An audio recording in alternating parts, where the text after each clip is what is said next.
Hello friends, welcome to Vidict classes. मैं विपुल दीप सिंह आप सबका स्वागत करता हूं। और ये हमारा जो लेक्चर है, ये हम राजस्थान जीके की सीरीज को अपडेट कर रहे हैं बहुत दिनों के बाद। ठीक है, थोड़ा समय कम था, हम राजस्थान जीके के बारे में पढ़ नहीं पाए, लेकिन जितना भी पॉसिबल हो पाएगा मैं आपको कंटेंट, आपका थोड़ा सा टेस्ट भी चेंज करूंगा। कई दिनों से एनवायरमेंट पढ़ रहे हैं, कई दिनों से पॉल्यूशन पढ़ रहे हैं। ठीक है, थोड़ा सा राजस्थान पढ़ते हैं, अच्छा लगेगा, थोड़ा सा रिफ्रेश हो जाओगे आप भी, थोड़ा सा, है ना। तो इसलिए मैं क्या करता हूँ, सबसे पहले हमने स्टार्ट किया था, मैं आपको बताऊं, राजस्थान का भूगोल शुरू कर दिया था हमने, है ना। राजस्थान की जियोग्राफी बोल लो, आप भूगोल बोल लो, ये हमने स्टार्ट कर दी थी। और इसके अंदर हमने 2 लेक्चर भी पढ़ लिए थे। चलो थोड़ा सा मैं रिवीजन करवाता हूँ, माहौल बने आपको भी मजा आएगा। क्या हमने कुछ इस तरीके की ट्रिक पढ़ी थी क्या?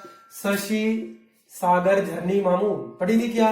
बिल्कुल जी, पढ़ी थी। शशि सागर और झरनी मामू, ये ट्रिक आपको मैंने दी थी। ये किस लिए दी थी? राजस्थान के, आपको मैंने बताया था ये वो जिले थे जो राजस्थान से कहां, एमपी के लगते हैं। एमपी के वो जिले हैं जो राजस्थान के साथ लगते थे।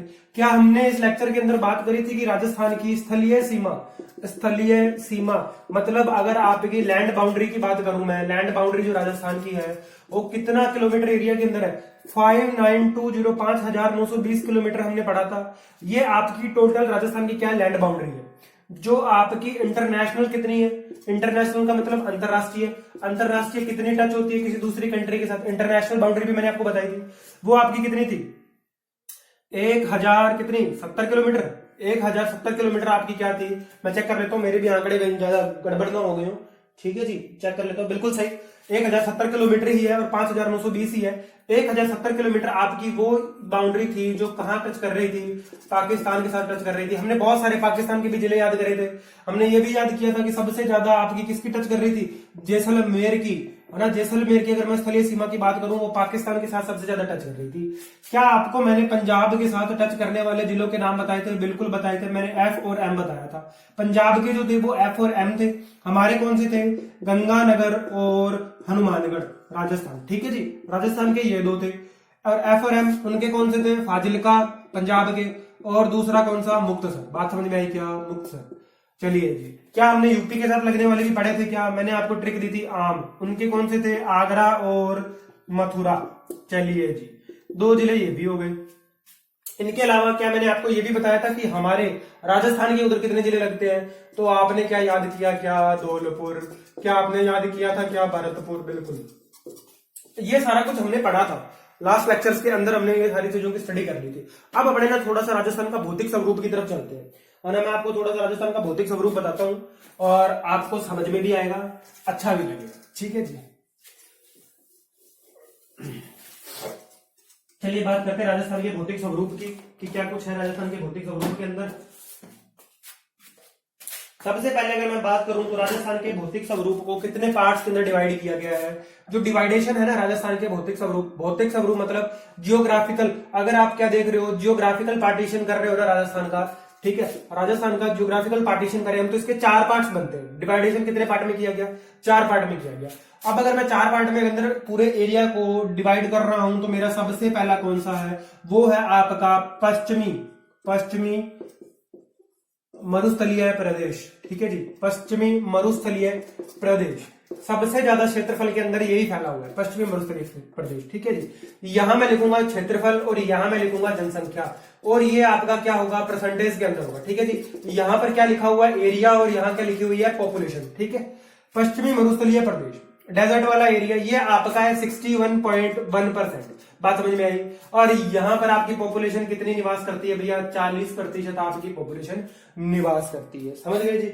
आप आगे बढ़ते हैं, बात करते हैं, अब आती है पर्वतीय प्रदेश की बात। सेकंड अगर मैं बात करूं तो यहां पर है आपका अरावली पर्वतीय प्रदेश। ठीक है जी, इंग्लिश में बोले तो क्या बोलेंगे जी? इसको बोलेंगे आपका अरावली माउंटेन वाला एरिया।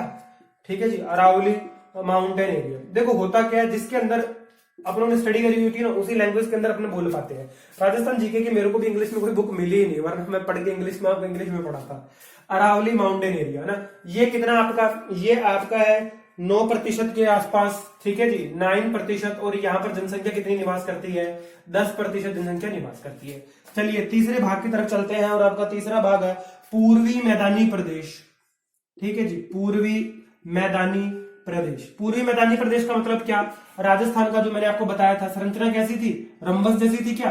क्या ये विषमकोणीय पतंगाकार थी क्या? बिल्कुल जी, विषमकोणीय पतंगाकार। उसके अंदर ईस्टर्न पार्ट जो है राजस्थान का, आगे वाला हिस्सा जो कुछ इस तरीके से कटता है, वो क्या है आपका पूर्वी मैदानी प्रदेश। और इस पूर्वी मैदानी प्रदेश के अंदर आपको 23% एरिया जो है इस एरिया के अंदर है, ठीक है, पूर्वी मैदानी प्रदेश में। और यहां पर आपकी जनसंख्या सेकंड नंबर पर सबसे ज्यादा निवास करती है, और वो कितनी करती है? 39%। ठीक है जी।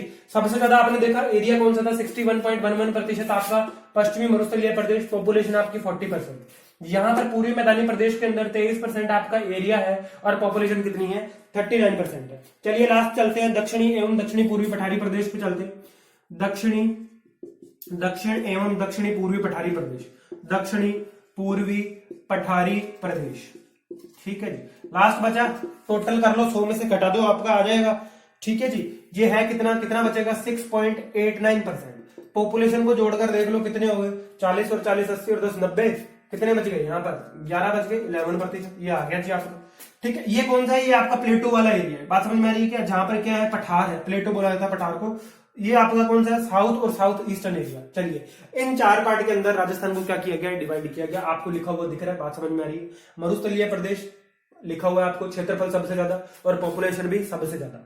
उसके बाद में देखो, अगर दक्षिणी और दक्षिणी पूर्वी इस मैदान की बात करें तो ये कितना है? सिर्फ 6.89% और 11 आपको पॉपुलेशन दिखाई दे रही है। ये कौन सा एरिया आपका? ये आपका कोटा, जयपुर, ठीक है, हड़ौती वाला एरिया, जो आप समझ रहे हो ना, हड़ौती एरिया जो नीचे वाला है, कोटा, बूंदी, बारा, ये वाला जो एरिया है ना, ये वाला आपका, ठीक है, पठारी प्रदेश वाला। चलिए आगे बढ़ते हैं और स्टडी करेंगे। हम सबसे पहले स्टार्ट करेंगे आपका पश्चिमी मरुस्थलीय प्रदेश। इसको आज हम डिटेल के अंदर स्टडी करेंगे, पढ़ेंगे।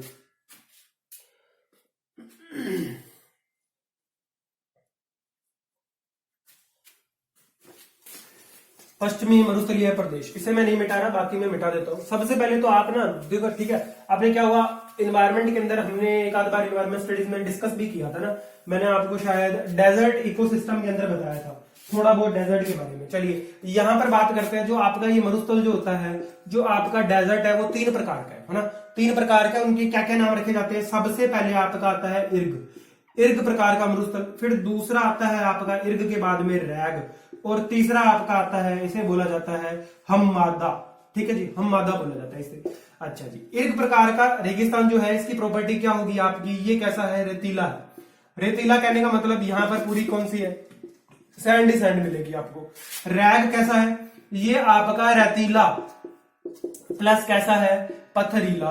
अब आप कहोगे सर इसको इंग्लिश में बताओ। देखो रेतीला तो यहाँ पर क्या है? सैंड प्लस आपको स्टोन, सैंड स्टोन मत कर देना, दोनों चीजें मिलती है, मतलब यहाँ पर मिट्टी भी है और पत्थर भी है, मिश्रित है एक तरीके का ना, मिश्रित। यहाँ पर रेतीला प्लस पत्थरीला दोनों चीजें हैं यहाँ पर। और आपका जो लास्ट है हममादा, ये सिर्फ और सिर्फ पत्थरीला तरीके का क्या है आपका? मरुस्थल है। तीनों प्रकार के आप समझे। मैंने यहाँ पर कैटेगराइजेशन कराया आपको मरुस्थल का, डेजर्ट के टाइप बताए हैं। इसके अंदर इर्ग, रैग और हममादा। इर्ग कौन सा होता है आपका? रेतीला। रैग कौन सा? रेतीला प्लस पथरीला। और हममादा कैसा है? पथरीला।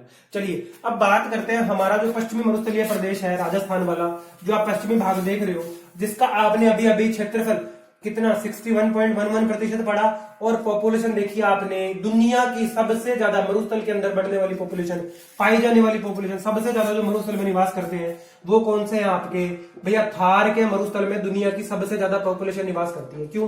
क्योंकि और कहीं भी आप कालाहारी देख लो, सहारा देख लो, वहां पर लोग नहीं रहते, लेकिन यहाँ मैक्सिमम बायोडाइवर्सिटी आप कह सकते हो। बायोडाइवर्सिटी का मतलब स्पीसीज सबसे ज्यादा है, चाहे वो इंसान की हो चाहे वनस्पतियों की हो। ठीक है, चलिए अब राजस्थान का जो मरुस्थल है वो किस प्रकार का है? तो वो आपका इर्ग प्रकार का है। जो आपका ये थार का मरुस्थल है, ये कौन सी कैटेगरी का है? ये इर्ग प्रकार का मरुस्थल है। ठीक है जी, मैं उम्मीद करता हूं यहां तक आपको समझ में आया होगा। अब हम थोड़ा सा आगे बढ़ते हैं और बात करते हैं कि कितने राज्य हैं जिनके अंदर आपका थार का मरुस्थल जो है, सॉरी थार का मरुस्थल, हाँ सही बता रहा हूं मैं, राज्य जो कितने हैं जिनके अंदर थार का मरुस्थल फैला हुआ है। और फिर हम पढ़ेंगे जिले। चलिए दोनों स्टडी करने पड़ेंगे। ठीक है, ऐसा तो है नहीं कि अकेला थार का मरुस्थल जो है वो सिर्फ अपने राजस्थान के अंदर ही है। अगर मैं राज्य की बात करूं, अगर मैं बोलूं राज्य, तो राज्य आपके 4 हैं जिनके अंदर थार का मरुस्थल फैला हुआ है। सबसे पहले तो राजस्थान, राजस्थान के बाद में अगर आप बात करो तो पंजाब, पंजाब के बाद में आप बात करोगे तो कौन सा? हरियाणा, और हरियाणा के बाद में लास्ट आपका कौन सा आएगा? गुजरात। इन 4 स्टेट के अंदर आपका क्या है? मरुस्थल है।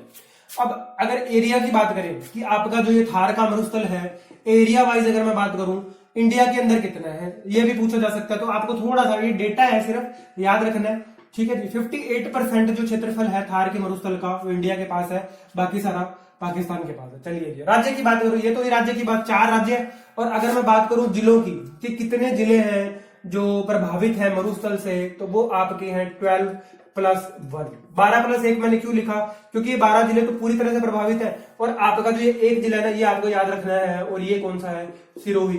सिरोही का कुछ हिस्सा ही प्रभावित है मरुस्थल से, बाकी 12 जिले जो है वो टोटल प्रभावित है। चलिए इनकी लिस्ट बताऊं मैं आपको कौन कौन से। तो आप ऊपर से शुरू करेंगे, गंगानगर, हनुमानगढ़, ठीक है जी, 12 है, लंबे चौड़े हैं। चूरू, सीकर, नीचे की तरफ आता है जो, अब ठीक है। अब आ जाओ आप बीकानेर, बीकानेर के बाद में आ जाओ आप जैसलमेर, जैसलमेर के बाद में आओ आप जोधपुर, ठीक है जी। जोधपुर के बाद में आप आओ पाली, फिर आप आ जाओ, कितने हो गए, 1 2 3 4 5 6 7 8, पाली तक आ गए। पाली के बाद में आप थोड़ा और नीचे चलो, कहां पहुंच गए, बाड़मेर। बाड़मेर के बाद में अब आप क्या करो, वापस थोड़ा सा ऊपर आओ, और आपको कहां मिलेगा, चूरू आ गया, सीकर आ गया, हनुमानगढ़ आ गया, यहां पर आपको मिलेगा नागौर, ठीक है जी। नागौर के बाद में और जिले कौन से बच गए, झुंझुनू बच गया आपका, और मैं देख रहा हूं कौन सा रह गया, जालोर। कितने हो गए, अब देखो, गंगानगर, हनुमानगढ़, चूरू, सीकर 4, बीकानेर, जैसलमेर, जोधपुर और पाली 8, और ये आपका बाड़मेर, नागौर, जालोर, और लास्ट आपका रह गया जो जालोर के बाद में झुंझुनू। झुंझुनू भी है आपका भैया पीड़ित है, ठीक है जी, पीड़ित है किससे, ये भी मरुस्थल से पीड़ित है, ठीक है जी। 1 2 3 4, 1 2 3 4 5 6 7 8 9 10 11 12, और लास्ट आपका मैंने आपको बताया सीकर, सिरोही जो है ना, सिरोही, ये सिर्फ पार्शली इफेक्टेड है किससे, मरुस्थल से। बाकी सारे के सारे जिले जो है वो क्या कंप्लीटली आपके इफेक्टेड है किससे, मरुस्थल से, ठीक है। ये तो जिलों की बात, जिले भी पढ़े हमने 12 और 1 13, और राज्य कितने प्रभावित है, राज्य आपके कुल 4 प्रभावित है, ठीक है जी। ये बिल्कुल बेसिक सी डिटेल है मेरा यहाँ पर आपको, मैं आपको क्या कह रहा हूँ, मैं आपको कंप्लीट राजस्थान नहीं पढ़ा रहा, मैं सिर्फ आपको रिवीजन पर्पज से पढ़ा रहा हूँ। पहली बात, आप लोग जो वीडियो देखो वही क्लियर कर लेना, मैं सिर्फ आपका रिवीजन करा रहा हूँ, कंप्लीट नहीं पढ़ा रहा। कंप्लीट पढ़ाने को बहुत कुछ है इसके अंदर। चलिए अब थोड़ा सा बात करते हैं कि मरुस्थलीय जो आपका प्रदेश है, मरुस्थलीय प्रदेश जो है, इनके अंदर क्या होता है, जो ये वाला हिस्सा है आपका वेस्टर्न एरिया जो है, यहाँ पर मई और जून के अंदर क्या होता है, जो आपकी विंड होती है वो बड़ी फास्ट ब्लो करती है। विंड क्या करेगी, फास्ट ब्लो करेगी, मतलब बहुत तेज हवा चलती है, जिससे क्या होता है, आपके बालू का स्तूप बनते हैं। क्या बनते हैं, बालू का स्तूप बनते हैं। बालू का स्तूप का मतलब सैंड ड्यून्स बनते हैं। क्या बोला जाता है इन्हें, सैंड ड्यून्स बोला जाता है इंग्लिश के अंदर, ठीक है जी। तेज हवा के चलने से मरुस्थलीय प्रदेशों के अंदर कुछ आकृतियां बनती हैं, उन आकृतियों को क्या कहा जाता है, सैंड ड्यून्स कहा जाता है, या बालू का स्तूप कहिए। अब ये बालू का स्तूप कितनी प्रकार के होते हैं, ये होते हैं आपके 3 प्रकार के, तीनों पढ़ने पड़ेंगे आपको। सबसे पहले इनका कैटेगराइज किया गया अनुदधर्य, है ना, अनुदधर्य, ठीक है जी। और दूसरे बताए गए अनुप्रस्थ, दूसरा कौन सा टाइप हो गया, अनुप्रस्थ। और तीसरा जो आपका अंतिम प्रकार है वो है आपके अर्धचंद्राकार, ठीक है जी, अर्धचंद्राकार। तीनों प्रकार को अब हम डिटेल के अंदर स्टडी करेंगे। सबसे पहले हम पढ़ेंगे अनुदधर्य जो आपके टाइप के हैं, ये कहां पर मिलते हैं, ठीक है, इनके बारे में भी स्टडी करेंगे। फिर हम अनुप्रस्थ वाले पढ़ेंगे, और लास्ट में हम पढ़ेंगे अर्धचंद्राकार, या मैं आप इनको ये क्या बोल सकते हो, इनको बरखान भी बोल सकते हो, ठीक है जी, इनको बरखान भी बोल सकते हैं। चलिए सबसे पहले मैं ये बताता हूं आपको अनुदधर्य। देखो आपने ना, अगर आप फिजिक्स पढ़ी है कभी, तो आपने पढ़ा होगा जब आपका क्या होता है, किसी भी वेव की, देखो ये वाली डायरेक्शन जो है ना, ये यूं ऐसे, अगर इस डायरेक्शन के अंदर चल रही है, मतलब मीडियम के पार्टिकल और वेव के डायरेक्शन दोनों सेम डायरेक्शन के अंदर है ना, भैया वेव के चलने की दिशा और साथ में पार्टिकल भी उसी डायरेक्शन के अंदर फ्लो हो रहे हैं, तो आपकी कैसी बनती थी, अनुदधर्य तरंगे बनती थी, ठीक है जी। ये तो मैंने फिजिक्स से रिलेट कर दिया। यहां पर क्या हो रहा है, यहां पर हम यूं कह रहे हैं कि वायु के, मतलब विंड के बिल्कुल पैरेलल डायरेक्शन के अंदर, समानांतर दिशा में, वायु के समानांतर दिशा में बहने से जो आपके क्या बनेंगे, बालू का स्तूप, उनको क्या बोला गया, अनुदधर्य। मैंने आपको रीजन बताया यहाँ पे अनुदधर्य बालू का स्तूप कैसे बनते हैं, जब वायु के पैरेलल डायरेक्शन के अंदर क्या होंगे, आपके सैंड के पार्टिकल्स, जो आपके सैंड पार्टिकल्स हैं वो क्या करेंगे, ट्रैवल करेंगे इसी डायरेक्शन के अंदर, जिस डायरेक्शन में विंड ब्लो कर रही है उसी डायरेक्शन में सैंड के पार्टिकल जाएंगे, तो आपके जो बालू का स्तूप, जो सैंड ड्यून्स बनेंगे, उनको आप क्या बोलोगे, अनुदधर्य बालू का स्तूप बनोगे। ठीक है जी, ये बोलोगे आपने। और ये किन जिलों के अंदर मिलते हैं आपको? ये सबसे ज्यादा मिलते हैं आपको जैसलमेर और बाड़मेर के अंदर। बात समझ में आई? 2 जिलों के अंदर मिलेंगे आपको, 2 डिस्ट्रिक्ट के अंदर, जैसलमेर और बाड़मेर में। नेक्स्ट अगर मैं बात करूं अनुप्रस्थ की, तो अनुप्रस्थ देखो हमने ये समझा, पहले तो मैंने आपको बताया कि भाई अक्षांग और गलत भी आपने पढ़ा होगा, है ना, वेव की डायरेक्शन भी पढ़ी होगी। अब हम बात कर रहे हैं, चलो इन्वायरमेंटल इंजीनियरिंग से रिलेट करते हैं। नेफ्लोमीटर तो याद है ना आप लोग? कहोगे सर कहीं भी इन्वायरमेंट घुसा देते हो, कहीं फिजिक्स घुसा देते हो। नेफ्लोमीटर देखो, नेफ्लोमीटर मैंने आपको बताया था कि लाइट की इंटेंसिटी को मेजर किया जाता है परपेंडिकुलर टू द डायरेक्शन, है ना, स्कैटर्ड। जब लाइट स्कैटर्ड हो जाती है फोटोमीटर से, तो उसे हम क्या करते हैं, यहां पर परपेंडिकुलर डायरेक्शन के अंदर ना 90 डिग्री एंगल पे, राइट एंगल पे स्टडी करते हैं। सेम ऐसा ही कुछ कॉन्सेप्ट जो है आपका यहाँ पर अनुप्रस्थ के साथ है। जब आपके क्या होंगे, बालू का स्तूप वायु के बहने की दिशा में, विंड के ब्लो करने की डायरेक्शन में, बहने की दिशा के कौन सी डायरेक्शन के अंदर, 90 डिग्री के अंदर जाएंगे, तो आपके कौन से बालू का स्तूप बनेंगे, अनुप्रस्थ। भैया अगर सेम डायरेक्शन है, ठीक है, विंड भी जिस डायरेक्शन में ब्लो हो रही है और सॉइल पार्टिकल्स भी उसी डायरेक्शन में ट्रेवल कर रहे हैं, तो क्या होगा, कौन से टाइप के सैंड ड्यून्स बनेंगे, अनुप्रस्थ बनेंगे। आपके अनुप्रस्थ कौन से डायरेक्शन में बनेंगे, जब वायु जो है, विंड जो ब्लो कर रही है और मीडियम पार्टिकल्स जो है 90 डिग्री पे जाए। भैया ये तो जा रही है विंड और आपके ये जा रहे हैं पार्टिकल्स, फिर जो स्ट्रक्चर बनेगा, जो सैंड ड्यून्स बनेंगे, वो किस टाइप के होंगे, अनुप्रस्थ होंगे। ठीक है जी, ये वाले आपको सर्वाधिक किन जिलों के अंदर मिलते हैं, अनुप्रस्थ जो है, ये आपको मिलते हैं गंगानगर और बीकानेर के अंदर। ठीक है जी, 2 जिले आप याद रख लो, ज्यादा नहीं याद रखने। ठीक है, और लास्ट आते हैं आपके अर्धचंद्राकार। अर्धचंद्राकार बालू का स्तूप के बारे में मैं आपको बताता हूं। यहां पर आगे बढ़ने से पहले मैं आपको एक थोड़ा सा फैक्टेड डाटा है जो यहां पर देना चाहूंगा। ठीक है, थोड़ा सा फैक्टेड डेटा है, अगर आपको मतलब समझने में इससे मदद मिलेगी, है ना, मदद मिलेगी, थोड़ा सा आसान हो जाएगा कि क्या सिस्टम है इनका बनने की डायरेक्शन और क्या है सब। देखो, जो आपके अनुप्रस्थ प्रकार के जो अभी हमने पढ़े, जो क्या बन रहे हैं, हवा की आपकी 90 डिग्री, मतलब हवा जिस डायरेक्शन में, विंड जिस डायरेक्शन में ब्लो कर रही है, मीडियम के पार्टिकल्स 90 डिग्री में जा रहे हैं, इनकी हाइट कैसी होगी? देखो, ये स्थानांतरित होते रहते हैं, कुछ इस टाइप से बनते हैं।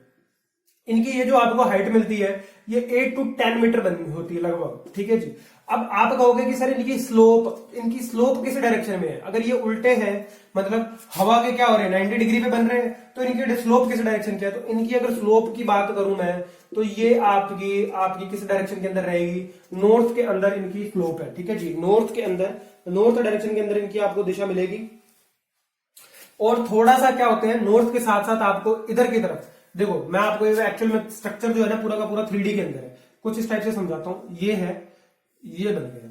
ठीक है, अब इसकी स्लोप क्या रहेगी, एक तो जाएगी नॉर्थ डायरेक्शन के अंदर, दूसरी साइड से क्या होंगे, क्योंकि हवा चल रही है ना, एक कटाव सा भी ले लेते हैं ये कई बार, है ना, कुछ इस टाइप से। और आपने देखा होगा कि गंगानगर और बीकानेर अगर आपका कभी चक्कर लगा हो, या आप इधर से होकर कभी पंजाब जाओ, तो आपको क्या होगा, रोड के ऊपर भी ये मिलते हैं, थोड़ा सा जो आपके रोड वगैरह ना उनके ऊपर भी आ जाते हैं ट्रैवल करके।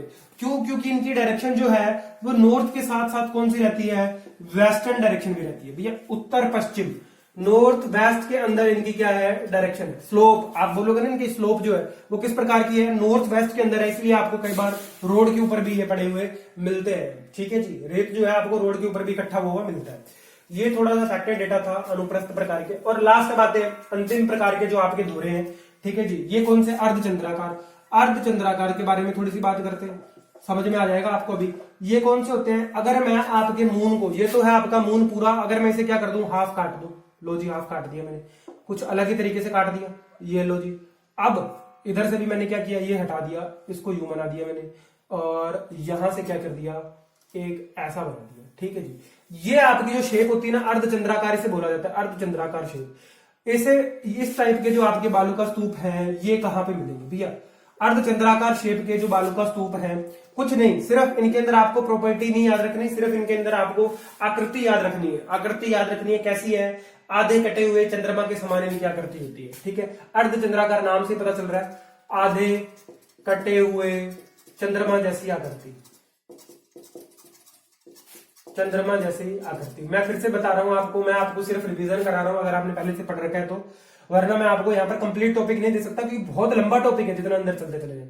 ये आपको कौन से जिले में मिलते हैं, ये आपको सर्वाधिक सीकर जिले के अंदर मिलते हैं। ठीक है जी, ये तो बात हुई हमारी पूरी की पूरी इनके बारे में कि बालू का स्तूप जो आपके सैंड ड्यून्स है कितने टाइप के हैं, मेन जो है कितने टाइप के हैं। अब बात करते हैं हम थोड़ी सी ना आगे अंदर चलते हैं ज्योग्राफिकली देखो एक मैंने बोला आपको ये धुरा है आपका सैंड ड्यून है, और एक आपका ये सैंड ड्यून्स है, और ये आपस में मान लेते हैं यहाँ पर भी रेती पड़ी है तो कनेक्टेड है, ठीक है जी। अब जब ये कनेक्टेड है, बात कर रहा हूं मैं उस कंडीशन की जब आपकी बारिश है, ये लो जी ये बारिश है, बारिश तो सब जगह गिरेगी ना समानांतर, ये लो जी यहाँ भी आई, यहाँ भी आई, यहाँ भी आई, यहाँ भी आई, फिर बारिश इधर से आ गई, किसी भी डायरेक्शन से अगर बारिश आ रही है, ठीक है। तो अब होगा क्या, जब बारिश आती है ये आपकी जो सैंड होती है ये हाईली पोरस होती है ना, बहुत सारे पोर्स होते हैं इसके अंदर से, जो वाटर होता है वो क्या करता है, सीप करता है, और सीप करता करता आपका क्या होगा, धीरे धीरे धीरे धीरे यहाँ बॉटम के अंदर इकट्ठा होना शुरू हो जाएगा, ठीक है जी, यहाँ पर इकट्ठा होना शुरू हो जाएगा। जब ये वाटर रेन वाटर जो आपका यहाँ पर सीप करके इकट्ठा हो जाता है तो यहाँ पर क्या होता है, टेम्परेरी लेक्स बनती है, आपकी टेम्परेरी लेक्स बनेंगी, और इन टेम्परेरी लेक्स को पता है आपको क्या बोला जाता है, इनको बोला जाता है पलाया झीलें। बात समझ में आई क्या, क्या बोला जाता है इनको, पलाया झीलें। और इन झीलों के जो आपकी तलछटी है ना, जो ये एरिया होते हैं, यहाँ पर क्या किया जाता है, खेती भी की जाती है, यहाँ पर भी कई बार खेती की जाती है। ऐसा तो है नहीं कि पानी रुका रहेगा इन झीलों के अंदर, पानी क्या होता है धीरे धीरे यहाँ पर रुका हुआ था, 5 दिन 10 दिन बाद क्या करेगा, सीप कर जाएगा, ये और नीचे चला जाएगा, सीप नहीं किया तो परकोलेट किया, ठीक है। ये इन दोनों वर्ड के बारे में ना आपको थोड़ा सा आइडेंटिफाई रहना होगा, परकोलेट क्या होता है और सीप क्या होता है ना। पानी क्या होगा, यहां से भी नीचे चला जाएगा। इन एरियाज के अंदर जो आपकी एग्रीकल्चर करी जाती है, जो कृषि की जाती है, इस कृषि को क्या बोला जाता है, खड़ीन कृषि बोला जाता है। क्या बोला जाता है जी, खड़ीन कृषि बोला जाता है, ठीक है। और ये जो आपका बिल्कुल बॉटम वाला एरिया है, इसे भी कुछ कहा जाता है, और इसे क्या कहा जाता है, इसे बोला जाता है टाट या रण, ठीक है जी। क्या बोला जाता है इसे, टाट या रण भी कहा जाता है, ठीक है। बात समझ में आ रही है। मैंने क्या बोला, दो कंटिन्यूअस आपके क्या है, सैंड ड्यून्स है। जब बारिश आएगी इन दोनों सैंड ड्यून्स के अंदर क्या होगा, वाटर परकोलेट करेगा, सीप करेगा और इकट्ठा हो जाएगा यहाँ पर इन दोनों के बीच में एरिया में, जहां पर क्या होगी, कुछ झीलें बनेंगी। उन झीलों को क्या बोला जाता है, पलाया झीलें बोला जाता है। और यहाँ पर जो खेती की जाती है उसे क्या बोला जाता है, खड़ीन कृषि कहा जाता है। और इस एरिया को क्या बोला जाता है, टाट या रण कहा जाता है। ये पूरी की पूरी स्टडी जो है आपको ध्यान रखनी है, ठीक है जी। अब थोड़ा सा और आगे बढ़ते हैं और बात करते हैं, हम चलते हैं, मैं आपको जैसलमेर ले चलता हूं, है ना। जैसलमेर के अंदर क्या होता है, आपको एक जल का स्रोत पड़ता है ना। ये तो पता है आपको कि जिस जगह पर सर्वाधिक, आपको मैंने बताया सैंड ड्यून से, वहां पर क्या होगा, पानी की तो कमी होगी ना, ऑब्वियस सी बात है ना। जैसे जैसे आपका डेजर्ट एरिया बढ़ता चला जाता है, ये भी पता है आपको, ग्राउंड वाटर टेबल नीचे जाती है। क्यों जाती है भैया, डेजर्टिफिकेशन के कारण क्या, लो रेन, बारिश बिल्कुल नहीं होती, न के बराबर बारिश है, तो ग्राउंड वाटर टेबल कहां चला गया, बिल्कुल नीचे। जब ऐसा चला जाएगा तो आपको जैसलमेर डिस्ट्रिक्ट के अंदर, जैसलमेर डिस्ट्रिक्ट के अंदर मीठे जल का स्रोत मिलता है भैया, मीठे जल का स्रोत। और इसे क्या कहा जाता है, इस मीठे जल के स्रोत को, इसे बोला जाता है चंदन नलकूप। क्या बोला जाएगा, चंदन नलकूप, ठीक है जी, चंदन नलकूप। अच्छा, यहां पर क्या होता है, आपकी एक घास भी मिलती है और एक सांप भी मिलता है, जो आपको याद रखना है। सर्वाधिक सर्पीला, मतलब सर्वाधिक जहरीला, सर्वाधिक जहरीला सांप जो आपका डेजर्ट के अंदर पाया जाता है, जहरीला सांप, इसका नाम है, और इसे क्या बोला जाता है, इसे पीवड़ा बोला जाता है, ठीक है जी, पीवड़ा सांप बोला जाता है। अब देखो, इनको मैं इंग्लिश में नहीं कर सकता, चंदन नलकूप को मैं इंग्लिश में कन्वर्ट नहीं कर सकता, पीवड़ा को भी मैं इंग्लिश में कन्वर्ट नहीं कर सकता, ये मेरे बस का नहीं है, क्योंकि इनके नाम जो है क्षेत्रीय भाषा में रखे गए हैं, ठीक है। आगे बढ़ते हैं और बात करते हैं अब घास की। मरुस्थल के अंदर एक घास मिलती है जिसे क्या बोला जाता है, उसे बोला जाता है सेवण एवं धामण, सेवण एवं धामण। ये आपको नाम याद रखने हैं। ये किसके नाम है, ये आपके ग्रास के नाम है। ग्रास को हो गया इंग्लिश में, हिंदी मीडियम वाले क्या बोलेंगे भैया, घास बोलेंगे ना, ठीक है। मीठे जल का स्रोत आपका चंदन नलकूप, जहरीला सांप जो है वो कौन सा है, पीवड़ा। और आपको याद रखना, सेवण एवं धावण घास जो है ये कहाँ की है, जैसलमेर की फेमस है। जब इस घास को काट कर रख दिया जाता है, भैया मैंने क्या बोला, सेवण एवं धावण जो ये आपकी घास है, इसे काट कर रख दिया जाता है तो इसका नाम थोड़ा अलग हो जाता है, और इसका नाम क्या हो जाता है, लिलोण। क्या बोला जाता है, इसे लिलोण बोला जाता है, ठीक है। अब देखो, यहाँ पे लीलन मत याद कर लेने लग जाना, है ना। लोक देवता के अंदर है वो घोड़ी है ना, घोड़ी है किसी लोक देवता की, है ना, उसे नहीं याद करना। यहाँ पर क्या नाम है, यहाँ पर लिलोण। किसे बोला हमने, कटी हुई आपकी सेवण एवं धामण घास को क्या बोल दिया, लिलोण बोल दिया। बात समझ में आ रही है क्या, ये पूरी नॉलेज आपको रखनी है, किसके बारे में, जैसलमेर के बारे में रखनी है, ठीक है जी। अब थोड़ा सा हम फैक्टेड डाटा के ऊपर चलते हैं, थोड़ा सा फैक्टेड डाटा मैं आपको याद कराता हूं। अगर हम बात करें कि आपको मैंने इकोसिस्टम के अंदर भी बताया था कि जो डेजर्ट इकोसिस्टम होता है वहां पर थोड़ी सी एडवर्स कंडीशन की लाइफ पाई जाती है। मतलब यहाँ पर क्या आपको रेप्टाइल्स मिलते हैं क्या? अरे भैया रेंग रेंग कर धरती पर चलने वाले जानवर मिलते हैं क्या? है ना। अगर आपने बात करी थी यहाँ पर वनस्पतियों की, तो क्या आपको यहाँ पर कैक्टस मिली थी क्या?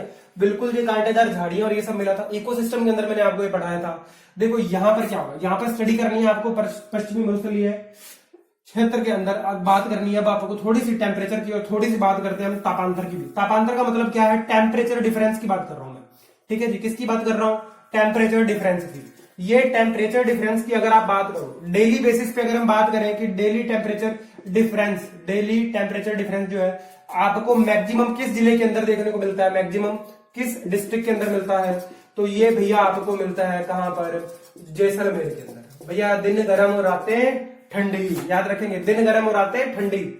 नेक्स्ट अगर मैं बात करूं आपका साल के बेसिस पे, है ना, वार्षिक तापांतर की अगर मैं बात करूं, वार्षिक तापांतर, है ना, पूरे के पूरे साल का अगर मैं ताप का अंतर निकालूं, टेम्परेचर डिफरेंस निकालूं, तो वार्षिक तापांतर के बेसिस पे आपका कौन सा डिस्ट्रिक्ट आपको याद रखना है? ये आपका है चूरू, ठीक है जी, चूरू याद रखना है। अब अगर बात करूं मैं सर्वाधिक धूल भरी आंधियां, पूछा गया क्वेश्चन है, बहुत बार पूछा है और फिर से भी पूछा जा सकता है। सर्वाधिक धूल भरी आंधियां, ठीक है जी, कहां चलती हैं? ये आपकी चलती हैं गंगानगर के अंदर, गंगानगर जिले में चलती हैं जी, ठीक है। आगे बढ़ते हैं, बात करते हैं मई और जून के महीने के अंदर। मई और जून महीने में आपकी जो तेज हवा चलती है, तेज पवन जो चलती है, तेज हवा बहती है, इसे क्या बोला जाता है? इसे जैसलमेर के अंदर जो यहाँ चलती है इसे क्या बोला जाता है? लू कहा जाता है। बेसिकली लू एक वर्ड है, किसको रिप्रेजेंट कर रहा है? ये आपका वार्मर एयर को बता रहा है। जो विंड आपकी ब्लो कर रही है और वो कैसी है? गर्म है एकदम, कान जलाने वाली, स्किन को एकदम जलाती हुई जा रही है, उसे क्या बोला जाएगा? लू बोला जाएगा। ये कहाँ चलती है? जैसलमेर के अंदर भी चलती है, बीकानेर के अंदर भी। अब तो पूरा एरिया इसने लपेट लिया ना, गंगानगर, बीकानेर, जैसलमेर, बाड़मेर तक जाती है हवा, ठीक है जी। इतना आपको फैक्टर डेटा याद रखना है। इसके बाद अगर हम बात करें गर्म स्थान की, कि सर्वाधिक गर्म स्थान कौन सा है? गर्म स्थान आप पूछोगे तो इसे बोला जाएगा आपका फलोदी। और ये फलोदी जो है किस जगह पर है? ये है जोधपुर में, ठीक है जी। हाँ जी, मेरे को पता है, आप जानते हो जांबा जी के बारे में, है ना, विष्णुई धर्म के प्रवर्तक, मुझे मालूम है, उनका संबंध है फलोदी से। अगर वो टॉपिक में पढ़ाता तो मैं आपको जरूर डिस्कस करता। चलिए, जोधपुर का नाम आया तो जोधपुर से मैं एक दो आपको फैक्टर डेटा और दे देता हूं। जोधपुर के अंदर ही आपको क्या देखने को मिलेगा? तीनों प्रकार के जो आपके बालू का स्तूप है, तीनों प्रकार के बालू का स्तूप मिलते हैं आपको, ठीक है जी। तीनों प्रकार के बालू का स्तूप कहां पाए जाते हैं? जोधपुर में पाए जाते हैं। अच्छा जी। और अगर मैं बात करूं, जोधपुर के अंदर ही आपको नाथ संप्रदाय का सबसे बड़ा मंदिर मिलता है। देखो, नाथ संप्रदाय का सबसे बड़ा मंदिर कहां मिलता है? जोधपुर के अंदर। अगर किले की बात करें तो यहाँ पर कौन सा है? मेहरानगढ़ है क्या यही जोधपुर रियासत के अंदर आपने मारवाड़ रियासत पढ़ी थी? बिल्कुल जी। क्या आपने यहीं से रिलेटेड गिरी और सुमेली युद्ध पढ़ा था क्या? बिल्कुल जी। क्या इसका ईयर जो था 1544 था? बिल्कुल था, ठीक है। अब आप मेरे को ज्यादा और जोधपुर के अंदर में चला गया तो पूरी हिस्ट्री निकल जाएगी। चलिए, आपका मरुस्थल से रिलेटेड जो पार्ट था ना, ये रिवीजन के बेसिस पे इतना ही है, ठीक है जी। इतना ही आपको सफिशिएंट है, ठीक है। ये मैंने आपको रिवीजन कराया, अगर आपने पढ़ा हुआ है तो आपको याद हो जाएगा कि हाँ ऐसा ऐसा कुछ हमने याद किया है, यहाँ पर मरुस्थल के अंदर से ऐसा पूछा जा सकता है। अगर वर्षा की बात करें, बारिश की बात करें, तो 25 सेंटीमीटर वर्षा रेखा आपको याद रखनी है, ठीक है। मैक्सिमम टेम्परेचर डिफरेंस जो दिन और रात का अगर बात करें तो कहाँ? जैसलमेर के अंदर। और अगर सालाना बात करें, वार्षिक तापांतर चूरू के अंदर। सर्वाधिक धूल भरी आंधी गंगानगर के अंदर। तेज बहने वाली हवा को क्या बोला जाता है? लू बोला जाता है, मई जून के अंदर जो चलती है, ठीक है जी। मैं अपने शब्दों को यहीं विराम देता हूं और एक ही टॉपिक आज हमने रिवीजन किया। नेक्स्ट हम अगला कोई टॉपिक पढ़ेंगे, तब तक के लिए धन्यवाद।